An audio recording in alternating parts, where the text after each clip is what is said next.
I did half that intro and the microphone wasn't even turned on. That's okay. We'll skip it for now. Welcome back, everybody. Welcome back. Rabbi, how are you doing today? It's a pleasure. Doing great. I thought this was a trick that you're going to say, you know what? We're not going to laugh.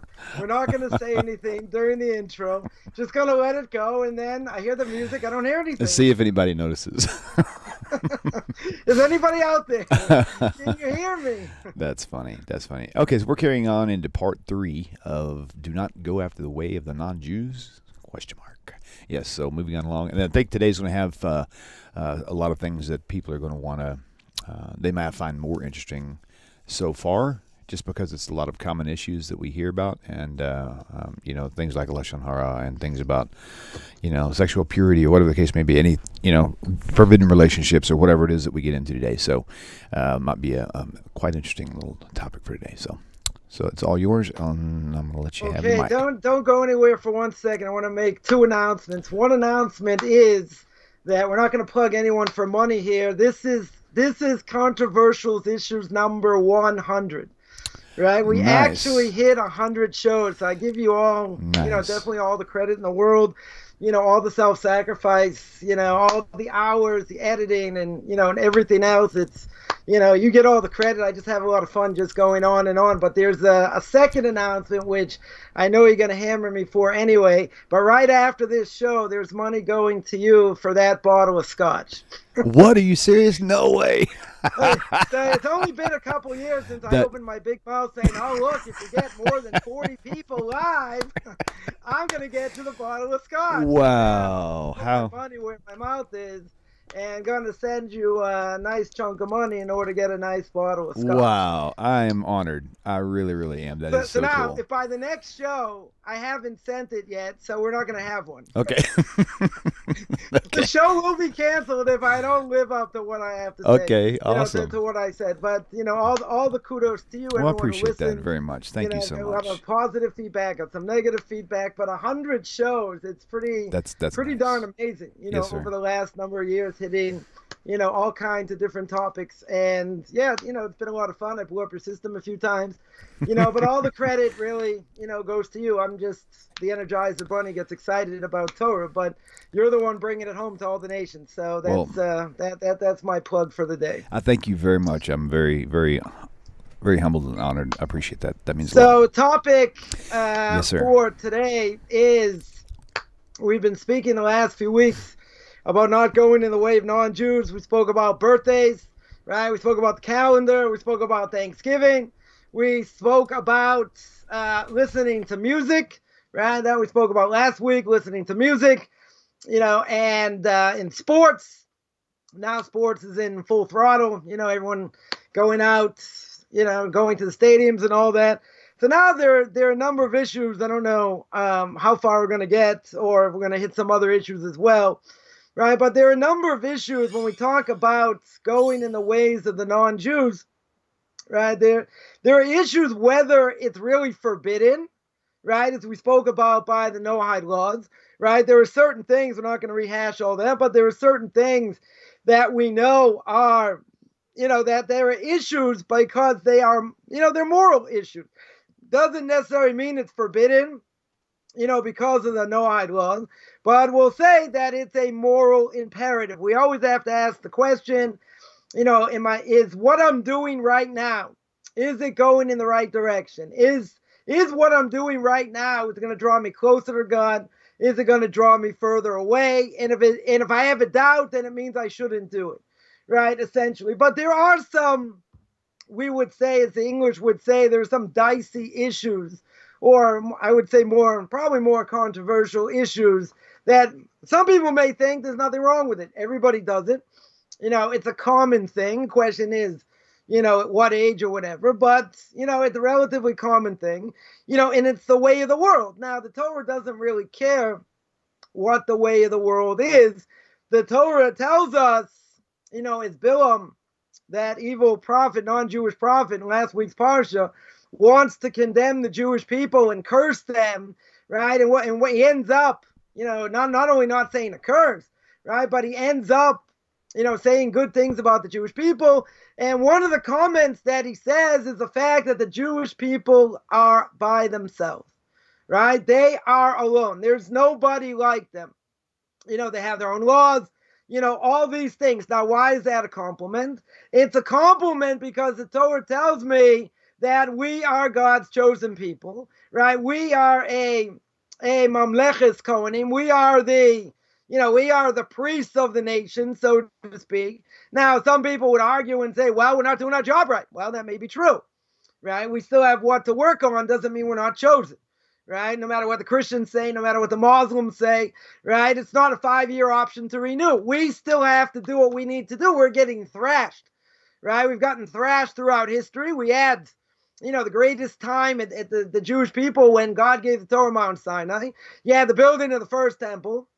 God's presence, surrounded everybody, so they saw things clear, right? Second temple, okay, God's presence wasn't there as much, but still, the Jews were, certainly a threat to the world. Nobody wanted to start up with him.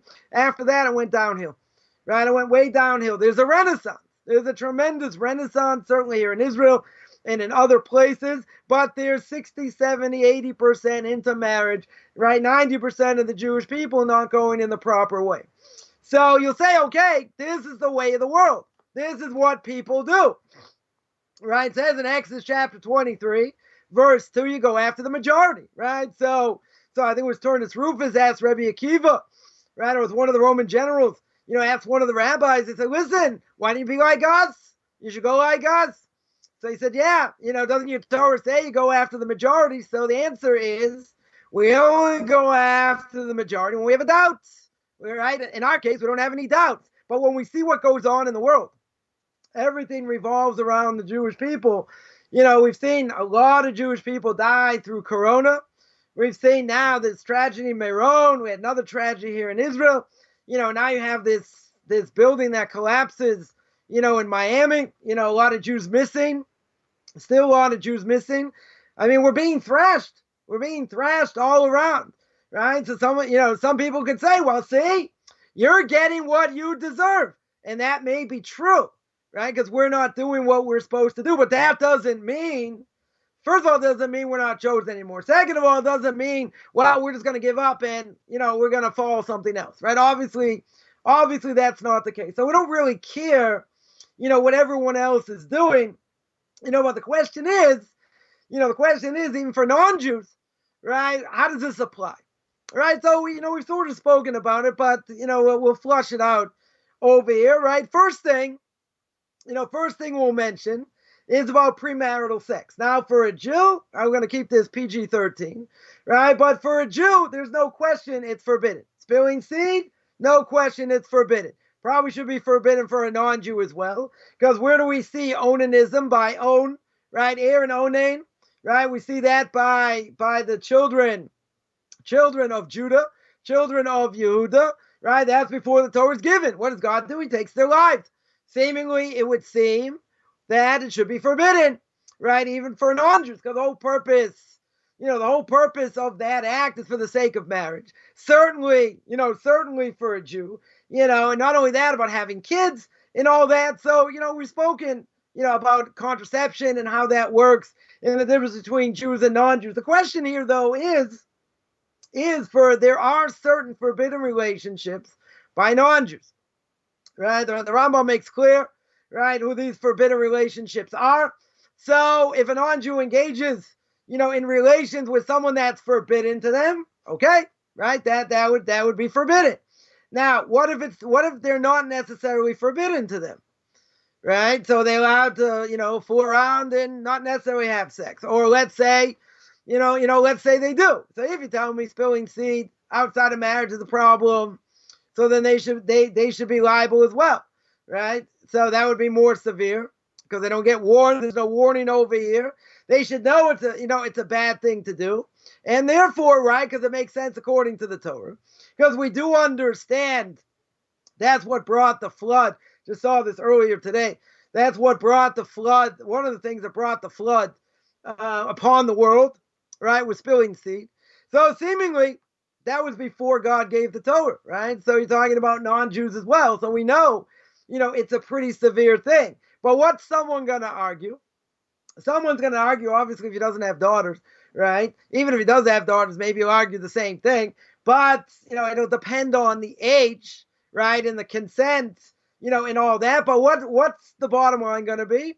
Bottom line is going to be, don't most people do it, right? Starting already in, say, I don't want to say grammar school, probably is already, right? At least by junior high, certainly by high school. I don't think there's any question, right? So we're not living in Victorian England. So you're going to say, okay, this is what people do, if that's what they decide, as long as they're, protected and they're not going to have kids or whatever. So someone will say, what's the big deal? So again, if it's an issue of spilling seed, it is a big deal. If it's not an issue of spilling seed, so then the question is, if everyone else is doing it, it's not really harming anybody. We're not talking about drugs, in that it harms the person, etc. We spoke about, guarding the body, the importance of guarding the body. But even if that's not the case, you'll say, okay, even if they're underage, you'll say they made a decision. It's done with consent, not without consent. Obviously, that would be forbidden, right? And that would be bad. But if it's done with consent, you're not going to have any children over here. So people ask, so what's the problem, right? Why do we have to be so prude over here? Again, I prefaced it by saying if a father had daughters, that's not what he wants for his daughters, right? In general, right? But the people today will say, let them do what they want, right? As long as they don't get pregnant, that's what they do. Depending, again, it's going to depend on the age, right? But I think a lot of people would say that's their choice, right? The only question is either how far it goes or at what age. But if that's what the majority of people are doing, then who are we to say that it's forbidden? So then we have to say, okay, what does the Torah have to say? Right? Now, the Torah is very much against promiscuity, certainly for Jews. Right? We see at the end of last week's parsha, in the beginning of this week's parsha, see by Parshas Pinchas, the head of the tribe, you have Zimri, the head of the tribe of Shimon, and a Midianite woman. Again, we'll keep it clean, doing the jitterbug in front of everybody, no embarrassment. Moshe Rabbeinu doesn't remember the halacha, what you do in such a case. Pinchas remembers, and what does he do? Takes a spear, and he shish kebabs them, right? So I have to give a definition of a shish kebab, right? Because some people don't, understand English as well. They took a spear, and, while they were, in intercourse, he took a spear and killed them, right? He killed them and shish kebabbed them in my language. So that was a desecration of God's name. That there's no question. And not only that, there are 24,000 Jews at the end of last week's parsha that died going after the women of Moab. So one of the things that God cannot stand, there's no question, right? Mentioned number of times in the Torah. One of the things God cannot stand is immorality, right? That goes without saying. It's pretty clear, right? Definitely pretty clear. Now, if it's the way of the world, again, this is not going to apply to Jews because across the board, for Jews, it's going to be forbidden, even touching a woman, or even looking at a woman, and thinking different things, right? It's forbidden, right? It's going to be forbidden, even if the person doesn't act on it, right? Even, if nothing happens, it's still, you're not allowed to go after your heart, right? That's what we say in the Shema. You're not allowed to go after your eyes. You're not allowed to go after your heart. Applies to a man, applies to a woman. Right? Actually, it's a good segue. Does that apply to non-Jews? Right? So most people would agree. Most people would agree that even if they don't do anything wrong, right? They don't act on it, right? But they think about it. They look. They're not making comments. We'll make it easy. They're not making comments. They're not doing things they shouldn't do. But they look. And they have certain thoughts. Okay, but since they don't act on it. Is it a terrible thing that a person does? Right? That would be the question. Now, some people would say it's a healthy thing, right? Certainly for a guy, a young adult, hormones going crazy. What's the problem? Not going to act on it, right? Let's just say not going to act on it shouldn't be an issue. And anyways, that's what most people are doing anyway, right? I mean, how many prude people, exist in the world? Maybe you find something, you tell me, well, doesn't apply to this person, doesn't apply to that person. Okay, but it is the single greatest urge, that God gave a human being, right? Something that, we are definitely similar, to animals, in that sense, except animals aren't embarrassed, right? They're not embarrassed. They'll do it in public. They don't care. That's not an embarrassment to them. By some people also, depending who they are. But again, we're not going to go down there. The point is that is going after my mind, right? Is going after my thoughts or what I see, even in the privacy of my own home. Is that going to be an issue? So you say what you do in your own privacy shouldn't matter, right? As long as, you're not acting on it. So then, then that's okay. The problem is in general, those thoughts do not go away. It's not like, okay, I had this thought, it's a way out thought. It's going to go away, right? We'll push it aside. We will, we're not going to think about it for a long time, and that's it. It sort of jumped in my mind and that's it. However that happened, right? But it doesn't work like that. When a person has a certain urge, whatever that urge is, could be for food, could be for women, could be for all kinds of things that are, that may not be good for them, right? So in general, a person goes after them, on a regular basis. What are you doing? You're feeding the habit. No different than drinking, no different than alcohol. So you're going to say, come on, you want to compare the two? There's an addiction. People get addicted to cigarettes, get addicted to, marijuana, other things, some things more, some things less. But this is also addiction, right? I don't even want to know what the statistics are, that people have sex addiction. I don't think it's a small amount. Right? I definitely don't think it's a small amount. That being the case, not healthy, right? Definitely psychologists, whether you believe in them or not, they will tell you 100%, that's not healthy. It won't help your marriage, etc. It won't help your outlook in life, right? Degrades women. I mean, there are a lot of things. There's a whole laundry list, of things of why it's bad. At the same time, people make the argument and say, well, it's your problem. As long as you're not hurting other people, then whatever you do to yourself should be okay, right? Even if that's something you're addicted to, okay, that's your issue, right? But it's not just your issue, right? Because once a person has a habit and it's a bad habit, all they have to do is feed it, right? The more they feed it, the worse it is. Because once a person transgresses, then they open themselves up to sin. Then it's a lot easier for them to transgress. So that's what the evil inclination does. The evil inclination drills a little bit of a hole. And the person, nope, I'm going to work on it. I'm going to close that hole. But what happens somewhere down the line, the evil inclination has a lot of self-discipline. He said, okay, I'll get him later. I might not get him today. I might not get him tomorrow. I might not get him in 6 months. I'll get him eventually, right? On a weekday that, that the person's having a bad day, different things are going on. I'll put certain ideas into their head, pop up some images, and then I'm going to nail them, right? And that's what happens. But the more you feed it, obviously, the worse it is, right? That I think, according to most people, would be an issue. They're not going to say, well, it's what the majority of people do. It's a sickness, right? It's definitely a sickness. So someone will say, okay, it's a question how much you can control it.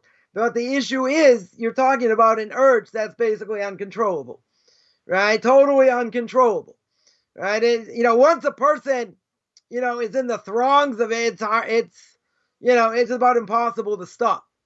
It is one of the most powerful urges that we have. So a person cannot turn it on and off like a faucet and just say, okay, I'll turn it on here, I'll shut it off there. I'll use it when I want to use it or when I need it, right? But what's the problem? The problem is any bad character trait that a person has, once you started doing something, it doesn't stop, right? The only question is frequency.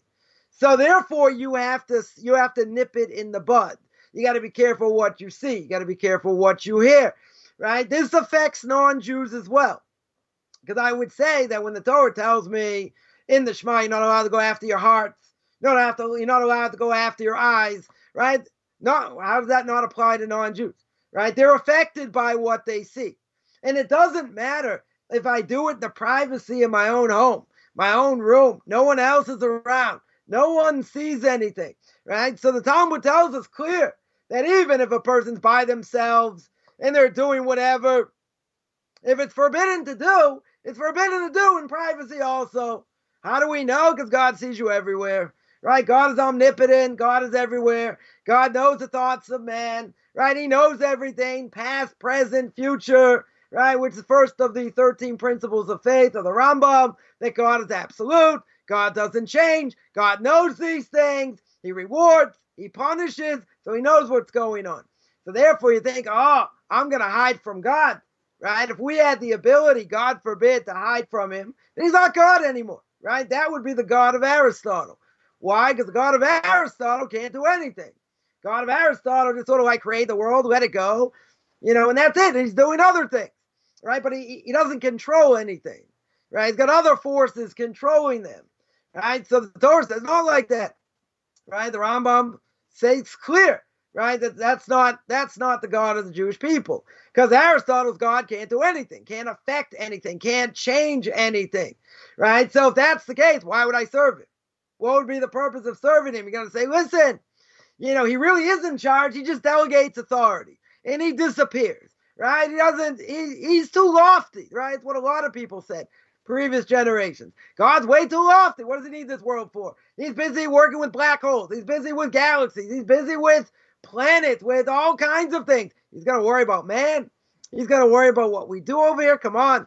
Let's get real. He's got his other messengers, to do that. But we call that idolatry, because you're not allowed to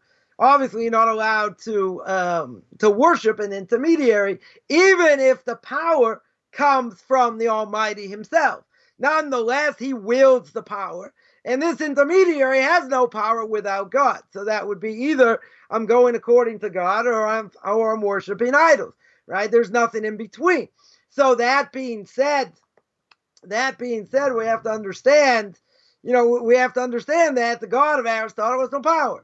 If he's got no power, I'm not going to serve him, right? So the point over here is that when what we think, what we do, what we see all has an effect.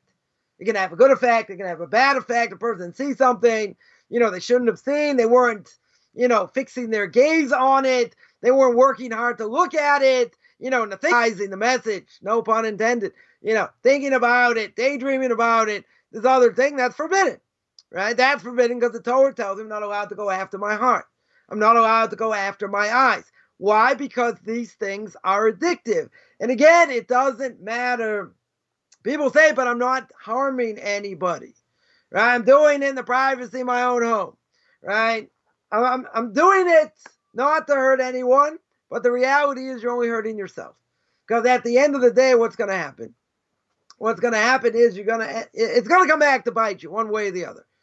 So therefore, going after our hearts, going after, our lusts and whatever, when we're not supposed to, it's supposed to be harnessed. They're going to say, so why did God give it? Why did God give one of the most powerful urges to mankind in order to use it, in order to harness it, not to abuse it? And there are a lot of people that are addicted to all kinds of things, right? But when it comes to something like this, first of all, it should never be started at a young age. No question. No question about that. They're not ready. They're not mature enough. All these other things, but, things start relatively young. Certainly starting younger today. There's no question. But how does that make it right for what people do? Right? You're going to say, this is what people do. This is what the majority of people do. So that could be true. That definitely could be true, but it doesn't matter, right? Because we have to ask ourselves, is this good for me? Is it not good for me?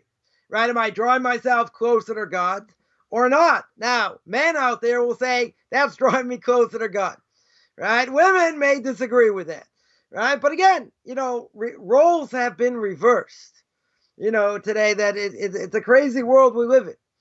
You got women that sometimes are more aggressive than men, because that's what society tells them. Dress up in a certain way, be more provocative, do other things. The world does, demoralize women. It demeans them, right? You just see by advertisements and other things, right? I don't think, things have changed. Things have changed over time. But again, the point is to harness it in the right way. So that should affect that should definitely apply and affect a non-Jew, because it's not good, right? No one, I would think, would say that, again, if they're two consenting adults over the age of 18, so what do you care, right? No one's being hurt over here. It's not an issue. But do we break it down?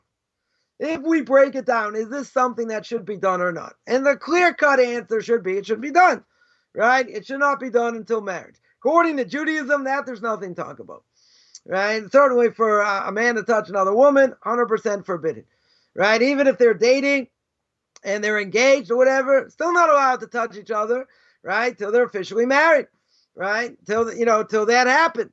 Doesn't matter. Doesn't matter if they're engaged. Not allowed to be alone together, right? They have to be in open areas, for obvious reasons. So, this definitely applies to a Jew. I would say also should apply to a non-Jew, regardless of what the world says, because, it's hard to imagine, even with all the promiscuity and everything, people see on TV and billboards, and commercials and other things, it's all promoting promiscuity. Movies, entertainment, all these things, right? That's what it promotes. That it promotes violence, vulgar language, all the good things. All the good things make us want to go out and see these movies or whatever. Tremendously entertaining. But again, there are probably 150,000 reasons, why watching something's going to be forbidden. Even, we'll say even by, as we mentioned last week, even by cartoons, right? Cartoons, extremely violent. Right? You gotta say, come on, it's just cartoons. Okay, but what's the message? What's the message that, kids are getting? It's not a good message. It's only fun. It affects them, right? It's definitely been shown and proven, that affects the person, what they see. So you can't say, well, my kid was never affected. Everyone's affected some way, right? That's for sure. So again, question's going to be, that we always have to ask in any of these questions, is this good for my soul? Is it not good for my soul? Is it drawing me closer?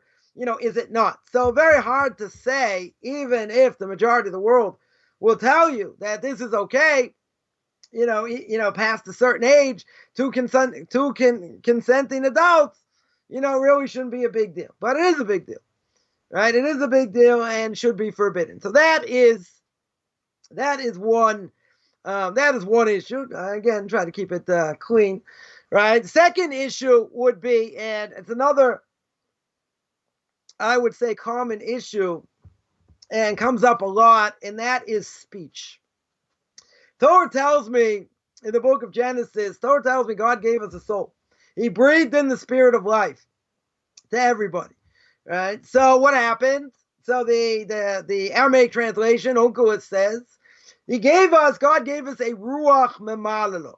What is a ruach memalelo? It means a spirit that speaks. Well, the last time I checked, dogs also speak, right? Birds also speak, but I never played Dr. Doodle, certainly not that I remember, anyway.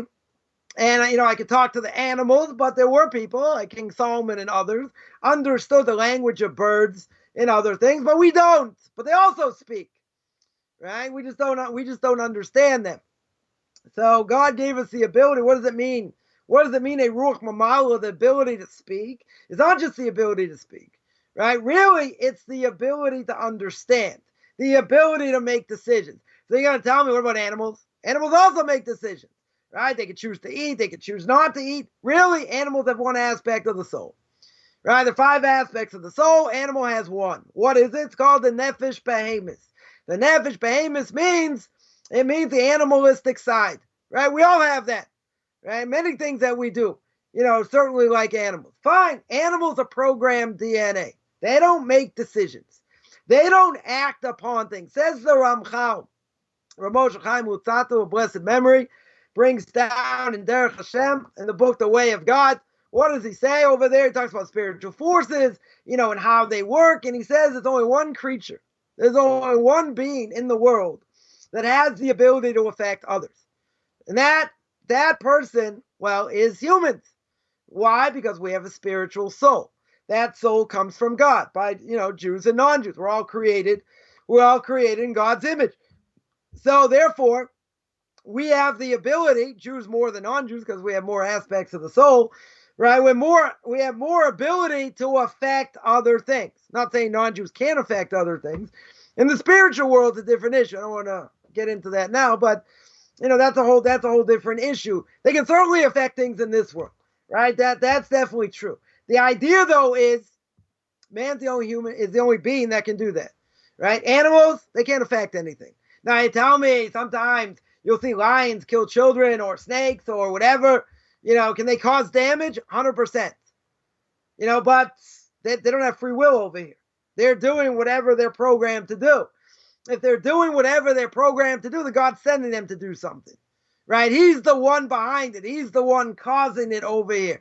They're just acting by instinct, right? Now, normal instinct by them is, sometimes maybe it will, it will snap at others and may try and maul them or whatever, right? But most animals not necessarily like that. Depends who, depends where, all these things. Let's not get sidetracked. The point is that man is the only being that has the ability to affect others. Now, we can do it in many ways. We can do it in a physical way, right? We can, cause damage. And we know that man, or if you don't know, you'll know now, that man is known as a habitual damager, right? In other words, if a person, caused damage, going to be liable. The only question is how much, right? Was it by accident? Did it on purpose? Why? Because a person in general causes damage. You're going to say, well, it's not true. Some people don't cause damage. Okay, but in general, man causes damage in some way, right? Whether, we're talking physical, any number of ways man can cause damage, right? So when a person causes damage, they're liable for all kinds of things. The only question is, why do they do it? What are they liable for? But they always cause damage in general. So animals, it depends. Depends on the situation. Depends if the owner is negligent. It depends if it's a goring animal, meaning it's gored more than once. More than 3 times, meaning by an ox. You have to know if an animal, in general causes damage. You got snakes, scorpions. Even on Shabbos, it'd be permissible to kill them. If they're, certainly a scorpion, no question. By a snake, if it's a dangerous snake also, you don't have to worry about trapping it. You could kill it. Why? Because it's danger, right? A person who's allergic to bees and a bee's buzzing around, you can 100% kill it, right? They're allowed to kill it because if they get stung, they could die. So, so that's another issue. But when it comes to humans, right? Again, let's not digress here. When it comes to humans, we also have the ability to speak. Now, the ability to speak gives us an opportunity to say good things, gives us an opportunity to say bad things. The laws of Lashon Hara, in general, 36 prohibitions in one shot, right? If you speak against somebody, even if it's true, right? Even if you're in front of a lot of people, even if everybody knows it. I'm not allowed to repeat things just to repeat things. Right? You're going to say, but everybody knows it. If everybody knows it, what's the problem? Right? So again, we get into a little bit of a quagmire here because here you might say, well, there are certain things you're allowed to speak out against. Right? And this is something people make the mistake. They make a serious mistake. They see rabbis, blasting other people, maybe even other rabbis. And why are they blasting them? Not because they're into blasting people. Maybe some people are. Right? But I don't think most people are. Why are they blasting other people? Because they're heretics. If they're heretics, not only is there a mitzvah to blast them, it's a mitzvah to deride them. It's a mitzvah to warn other people against them. Right? So if they are leading people astray, got an obligation. Right? If there are people out there listening to them, and it's a known fact, let's make clear, it's a known fact they've said blasphemous things that go against the Torah, that turn them into a heretic. It's permissible to warn people. Now the question is, should I warn them every single second? I don't know if I have to do that, right? But again, they should be warned. People definitely should be warned. So fine, that's about heretics. But again, people make the mistake and say, oh, you're speaking about this rabbi, that rabbi. Why is that not Lashon Hara? It's not Lashon Hara. The Rabbi Chaim says clear it's not Lashon Hara.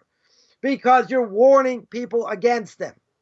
If you just, shooting them down for no reason, technically I'd say it's okay. Really, there's nothing wrong with it. You should have a purpose in what you're doing.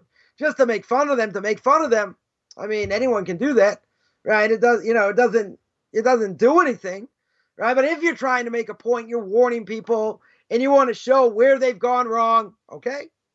Right? That's not lashon hara. I don't have to warn them and say, listen, if you don't take this back, I'm going to blast you all over the place.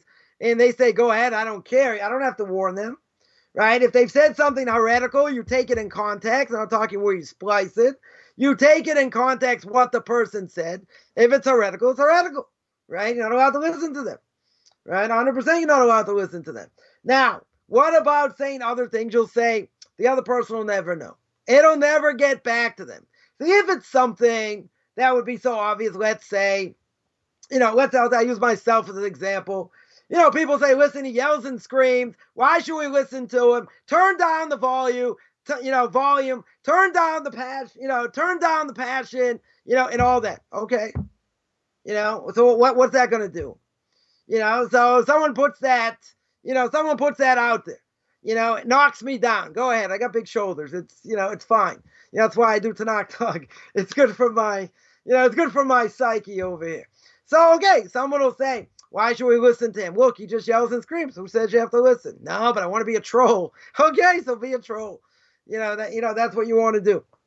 Right? But if someone would have said, listen, he doesn't know what he's talking about. He's really out there. No one should ever listen to him. Right? And now you take away from what they do. You take away from their living. Oh, that's a whole different story. You say, no, but I never meant that. I never meant that. I just, wanted people to know he talks too much.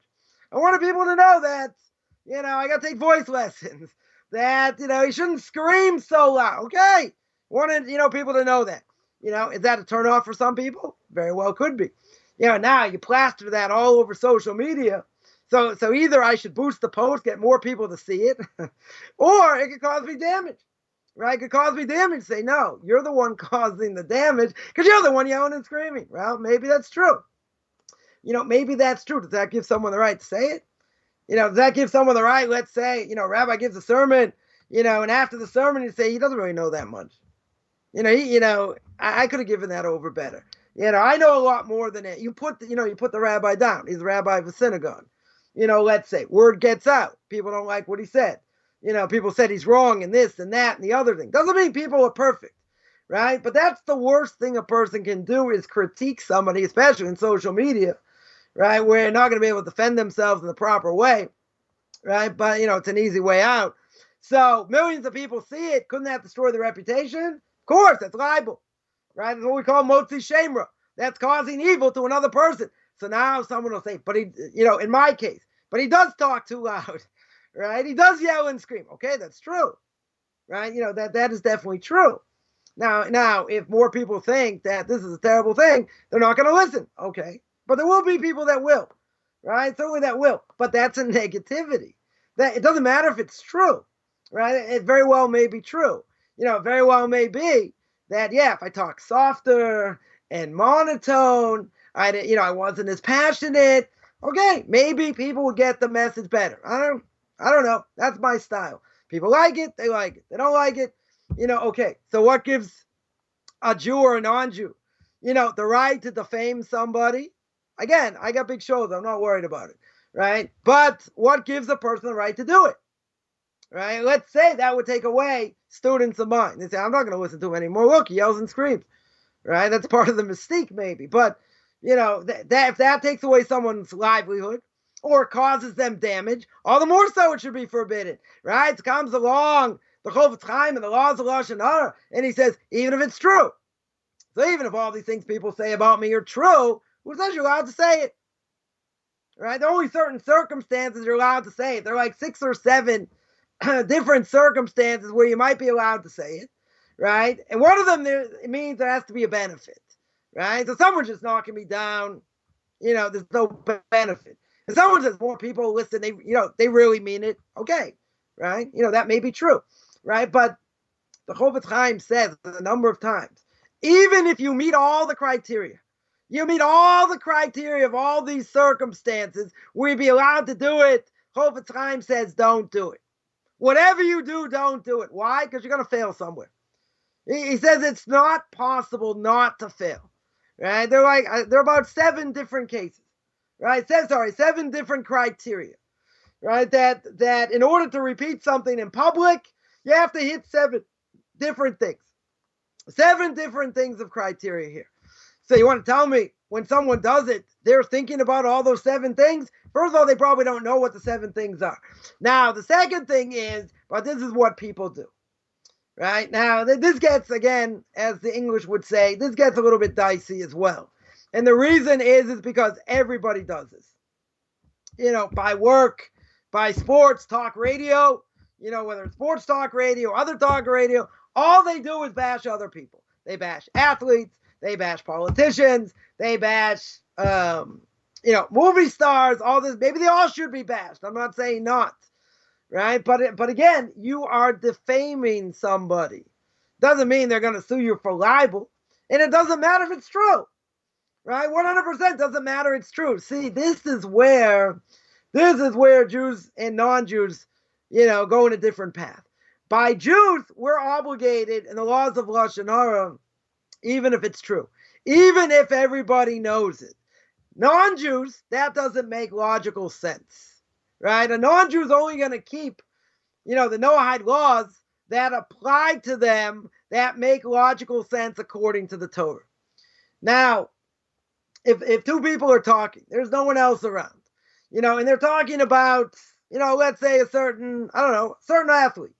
They say, oh, what a terrible game he had. Oh, this guy's a bum. Look at all the money he's making. All these different things. Are they hurting the person in general? No.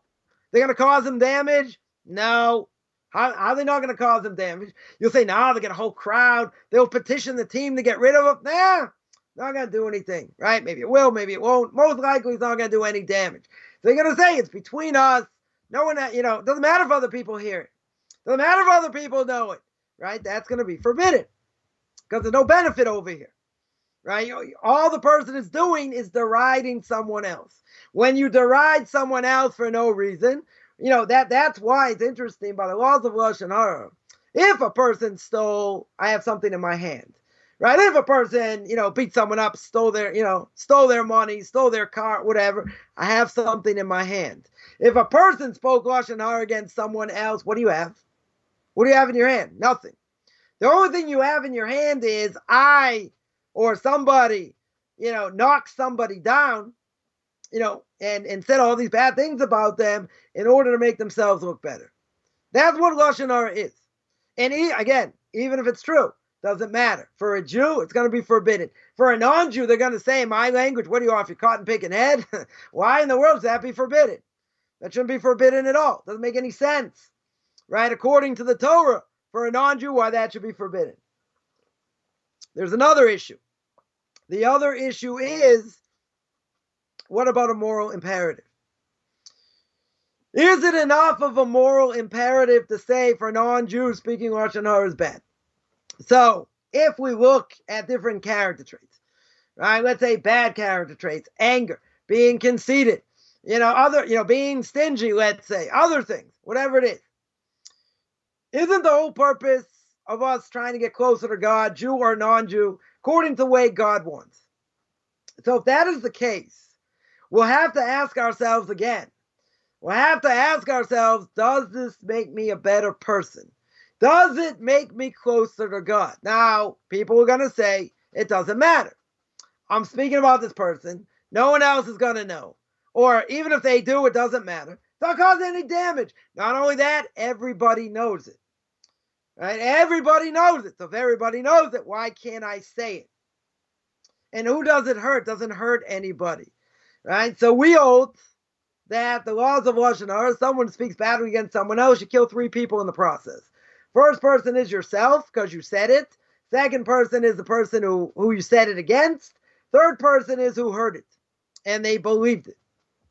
But this again is something that is the absolute way of the world. This is what everybody does. It's all over. It's all over social media, right? It's all over the internet. It's all over TV.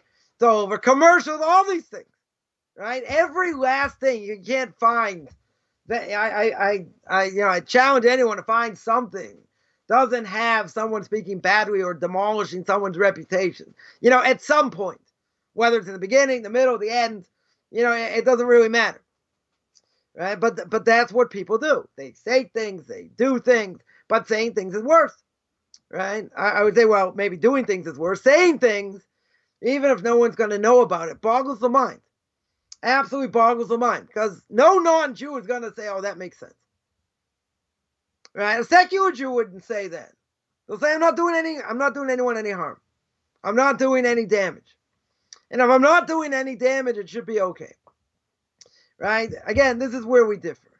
This is where the Torah goes and says, even if it's true, even if everybody knows it, I'm not allowed to repeat it unless there are certain conditions.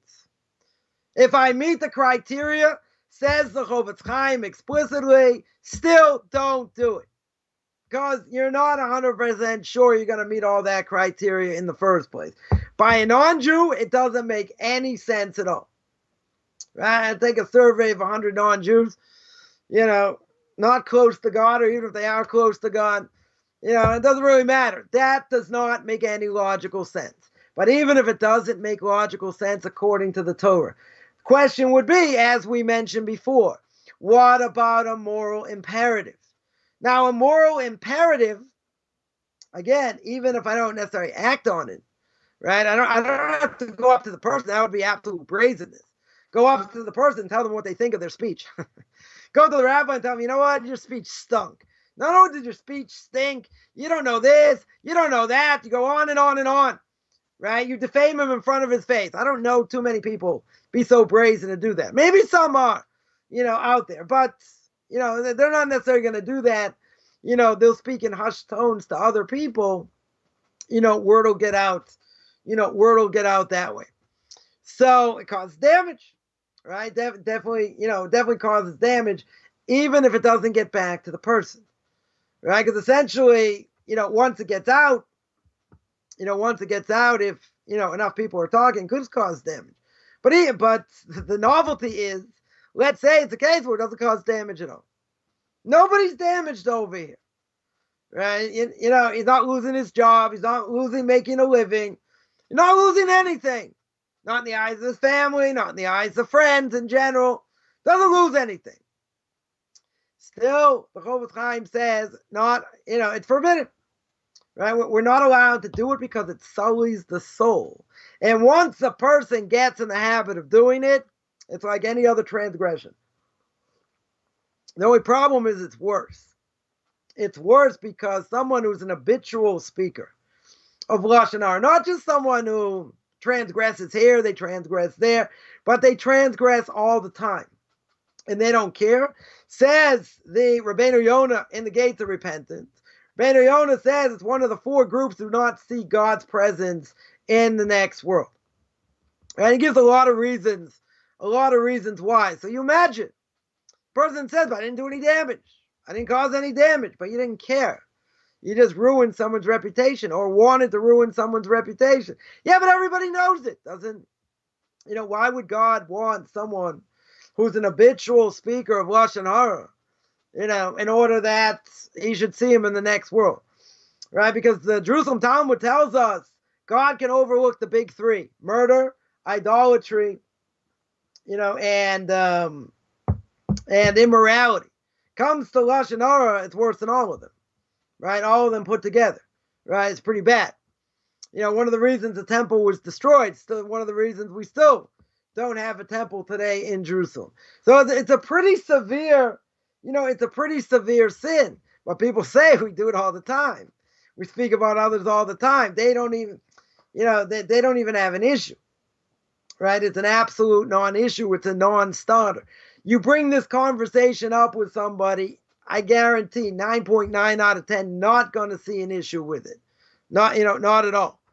Cursing, they may tell their kids, you shouldn't curse and it's bad to curse, even though, the parents curse, so they'll say, do as I say, not as I do, right? But in this case, are they going to say, it's not right for you to speak about somebody like that? Yeah, again, it depends how disrespectful they are, right? But if they're just saying in general things that everybody knows, right, and they're not getting gross or whatever, then, is a parent really going to discipline the child? Not in, obviously not in a Jewish home or a religious home. Are they going to discipline the child and say, "What are you, crazy? How in the world do you have to say that? Don't you know there are 36 transgressions and all that?" They're not going to think there's anything wrong. They're going to say, "What are you, out of your mind?" They're going to think you came from another planet, right? I mean, try this on people. Most people, if not everybody, is not going to see an issue with it at all, right? Are they going to discipline their kids for that? Never. I was once by somebody, and the secular Jew, this woman, a teenager. Now, I understand better after having so many teenagers, and this teenager, like, totally, spoke back to the mother in a negative way, in a pretty nasty way. And so I wasn't married that long, and I said, I said to this woman, I said, "Well, are you going to sit there and take what your daughter just said? Are you gonna discipline her?" It's like, don't worry about it. It's how all teenagers talk. I mean, this is pretty bad. More than 70 years ago. My Rebbe was with his mother, and I assume he was in Jerusalem somewhere. He was on a bus, and he heard, I would assume it wasn't a little kid, right? A kid had to probably be 10, 11 years old. I don't know exactly what the age was, or maybe even a teenager, right? And he overheard this kid say, "Abba shali chamor." My father is a donkey. And they were like shocked. They were shocked out of their minds. My Rebbe and his mother, like, how could a child say that about a father? You say, maybe the father deserved it. Again, there's still some level of respect. Okay, even if the father's evil, can't disparage him in public. Right? It doesn't mean necessarily I'd have to stand up for them. I'd have to honor them, right? I have to show some level of respect. You can't disparage them in public. You can't, embarrass them in public, etc. To have a child say that about a parent, okay, you can tell me the parent, wasn't any good, or was this, or was that, okay, even if it's true, but they were just shocked. They were shocked. The child, okay, young adult, let's say. Young adult could say that about a parent. The Torah tells you, Book of Exodus chapter 20, you got to honor your parents. Honoring your parents gives you long life in the next world, right? It's only 2 mitzvahs that the Torah says you get long life in the next world. It's by that mitzvah in Shiluach HaKen, by shooing away the mother bird, and taking the eggs, right? But, if we're supposed to learn from our parents, they're the, example. Again, there are a lot of parents that, unfortunately, may not be such great parents. But to say that they're like a donkey, I mean, I'm sure the language is worse today. What people say. Worst thing they could say is, my father's square. Okay, that's what they said way back. They ain't saying that today. They're gonna say all kinds of other things. But still a parent, right? Still have to show a certain level of respect. Almost regardless of what they've done. Now, if they've been abusive, other things, okay, it's a different issue, right? That's definitely a different issue. At the same time, even if we hold that they're evil and I don't have to honor them, meaning I don't have to stand up for them, right? Other ways of honoring a parent, nonetheless, I cannot disparage them. I shouldn't contradict them. I shouldn't embarrass them. I shouldn't make fun of them, right? There's serious prohibitions. I'm going to say, and I'll go on record here, almost no matter what a parent does. I'm not saying, if they're so inherently evil, right? Even however bad they are and whatever they've done, right? You still can't embarrass them in public. That's still forbidden. That's akin to murder. It's not exactly murder, right? But, it is something the Rabbeinu Yonah says he gets a death penalty for, even though the Rambam disagrees. You don't get the death penalty for killing someone, right? That Rabbeinu Yonah says he gets death penalty even if he embarrasses him in public.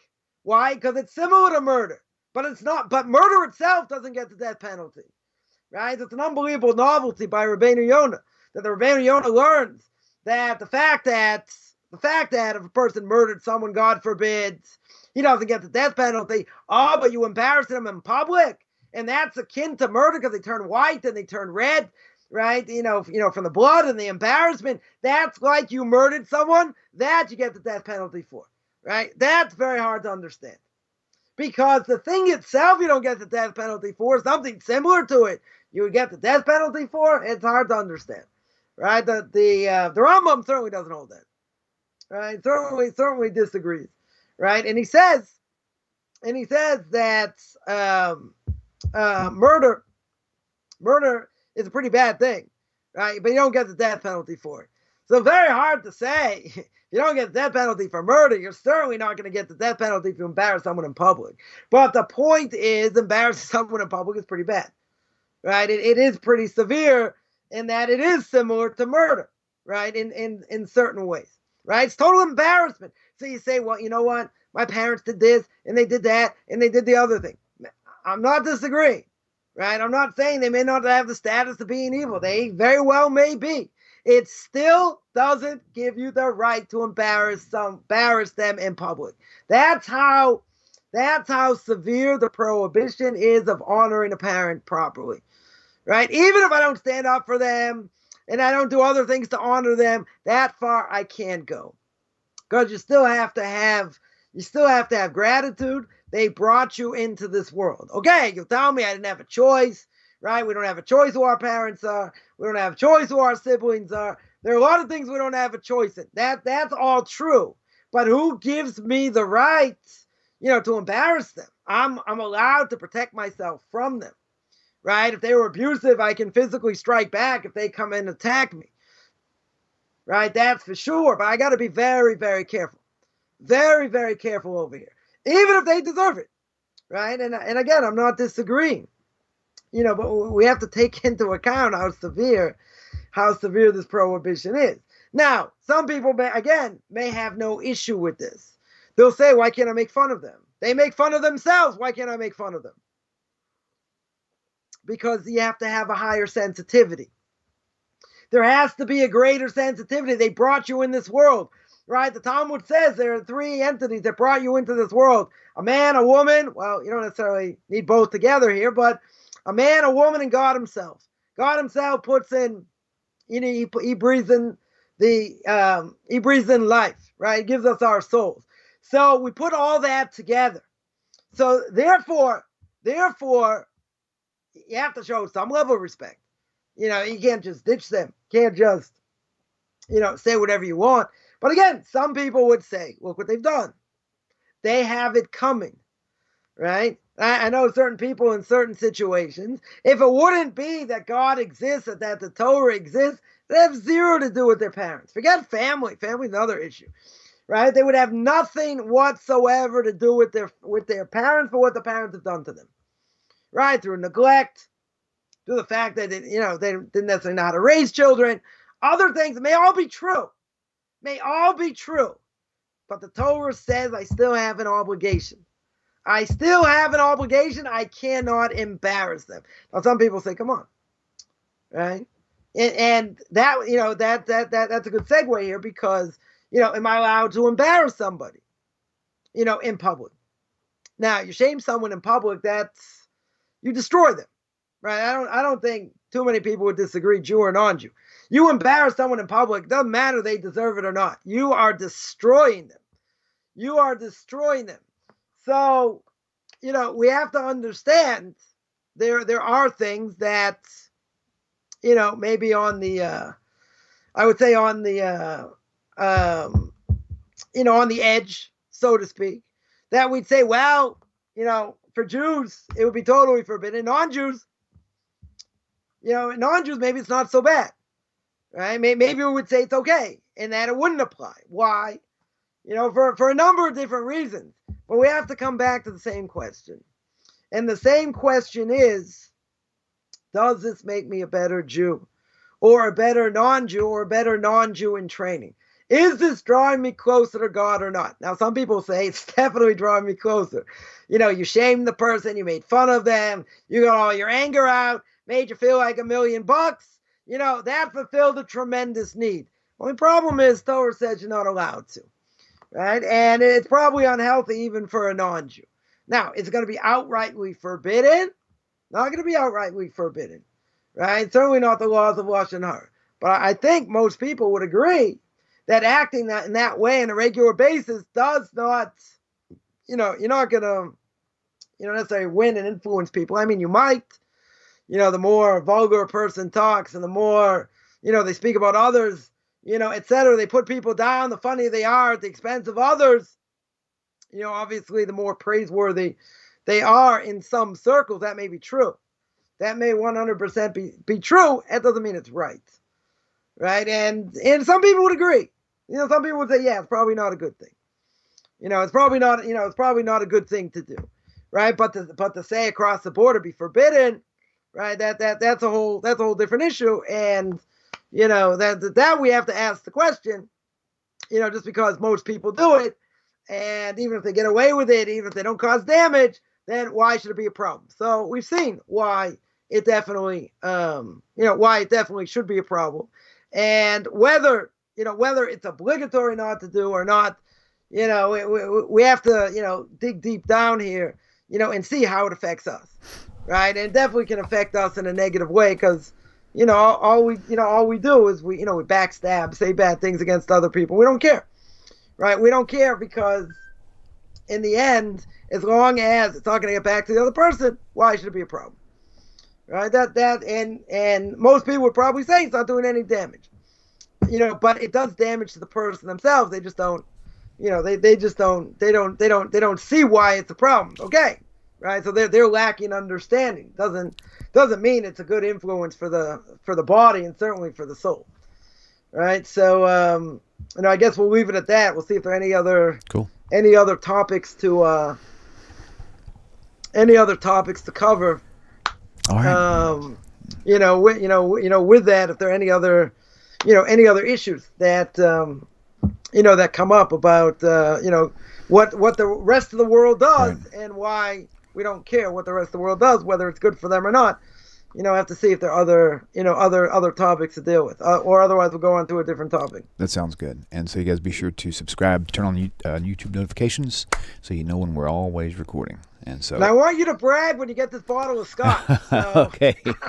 I want the whole world to know I fulfilled my obligation. Hey, I absolutely will. In fact, I'm going to take every. I'm going to use that money to buy the maximum amount of value per capita. And then I'm going to tag you. Yes, sir. That sounds awesome. Once again, I really appreciate that. That does mean a lot. I really mean that. So, 100th episode. Wow. Very cool. All right. Well, you guys have a great. This could be the last one if I don't follow through. Bye, everyone. That's funny. That's funny. All right, you guys. We all have a great week. Rabbi, you too. And we'll see you next week, same time, same place. Hashem willing. See you, everybody. Peace.